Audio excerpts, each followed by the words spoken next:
Hello, this is Old School from WhatTheBuc.net with a quick preview for the preseason game coming up this weekend with the Bucs and the Chiefs. The Chiefs come into Raymond James Stadium for a 7:30 kickoff. It looks like we're going to have some thunderstorms, but the real upset down here, the real storm brewing is the blackout situation. A lot of people are not going to be able to see the game on television because we weren't able to sell it out. The other preseason game is also not sold out, and we look like we'll probably have at least 4 other games during the year that will be blacked out. Now, that won't impact me as I will be in the stadium, and anyone who wants to go there can probably get a ticket pretty cheaply.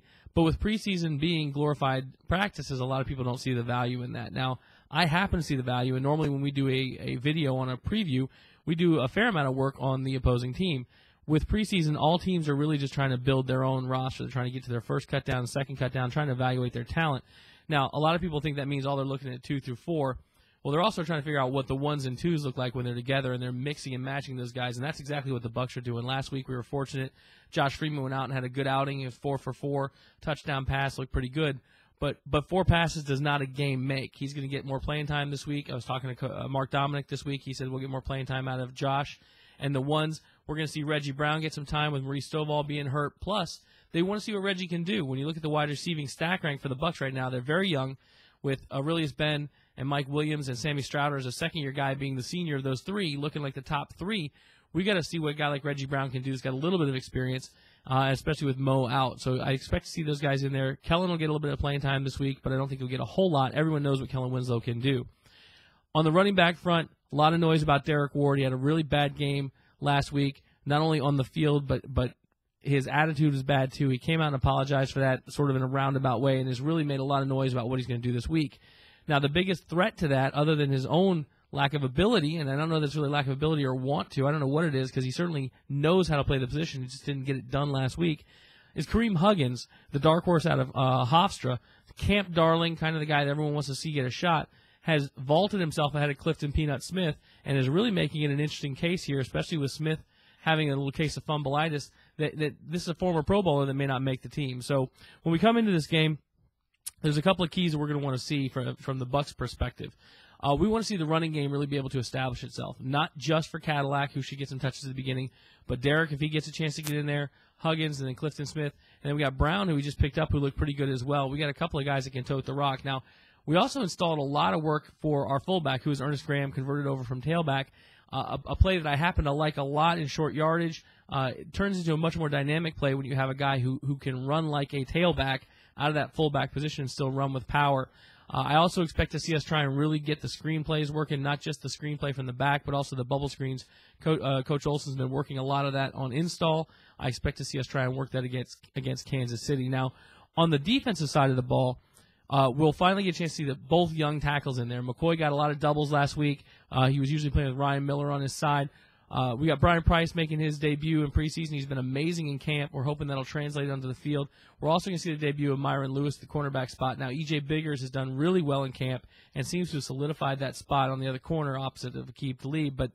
But Myron physically is an imposing character, and we're going to see what he can do when he gets a chance to play. In the back end of the secondary, Sean Jones is going to get a chance to start instead of Sabby Piscatelli. This is not a slap to Sabby. I know he's an easy guy to beat up after the year he had last year, but he's had a really good camp. He seems clearly more comfortable in this system. And in camp, at least, you're seeing the playmaking that they saw of him coming out of college. He was a ball hawk, and you're starting to see that. He's around the ball in training camp. He's breaking passes up. He's having a chance for interceptions. He's really making it quite a contest with Sean Jones, who a lot of people had predicted would walk in and just take that spot based on the way Sabby played last year. A lot of folks who don't go to camp or don't pay that much attention to it will give starting positions to people, just like they're giving Kedrick Vincent the starting left guard position when Jeremy Zuta is really outplaying him, despite what people think coming into it. Backup QB for the Bucs is going to be critical. Josh Johnson and Rudy Carpenter both had pretty bad games last week. Rudy Carpenter really didn't have a horrible game. He actually threw what should have been the winning touchdown pass and have it dropped by a receiver who won't be with the team much longer. But Josh Johnson is really who they want to be that second guy. He's got to put it together. He's got to stop taking so long back there, making his decisions. I really think it's as simple as telling him, listen, you get 2 reads, then tuck it and go. You cannot sit back there and try and go through 3 and 4 reads and go from side to side on the field without causing, A, sacks or B, penalties as your offensive line tries to hold to give you time. We also need that defense as a whole to kind of create that stifling atmosphere that it did in Miami. You can't turn the ball over and net 4 times, many times in your own territory, and only give up 10 points and not play pretty good defense. So we need to see that whole front seven, the linebackers who were very high on, like Geno Hayes and Quincy Black and Barrett Ruud, Adam Hayward behind that, John Alston. Those guys have got to get in there, and we'll see how much of the blitzing Raheem actually dials up. He was running some of the 3-4 sets in camp this week. We'll see what he actually mixes out there. I know he's not big on giving people tape, but he's got to give these guys a chance to execute the blitzes he has designed in game speed to see if they can actually get home on the blitz. And I think we'll see some of that against Kansas City. On the offensive game plan perspective, I think you're going to see a lot of, like I said, the short, intermediate routes. We'll take our shots down the field, but I do expect to see those drag routes that Coach Olson likes so much and the tight end corners to be featured. We're facing a real decent opponent here. Matt Castle, you got to wonder what he's going to be able to do this year. There's a lot of money and confidence put into him. I was never a big Matt Castle guy. Didn't look like he had a great game against the Falcons, but admittedly I didn't get a chance to watch it. I just saw the highlights. And from a running back position, this is going to give us a great test of that running defense, which was just pathetic last year with Jones and Charles in the backfield. So I did notice Michael Turner was gouging the Kansas City defense a little bit through the middle. We're hoping that our backs can do that, and we're hoping for the best this weekend, mostly around injuries and learning about depth and getting us close to that top 53 and hopefully a good year. So we're going to predict a win. We always predict a win at What the Buc. No surprise for you guys who listen to the YouTube channel. I always pick the score, assuming everything I need to happen goes well. And I've got this week going 24-10 Bucs. Again, not a slight to the Chiefs. I don't know enough to do that because I didn't do my legwork on it.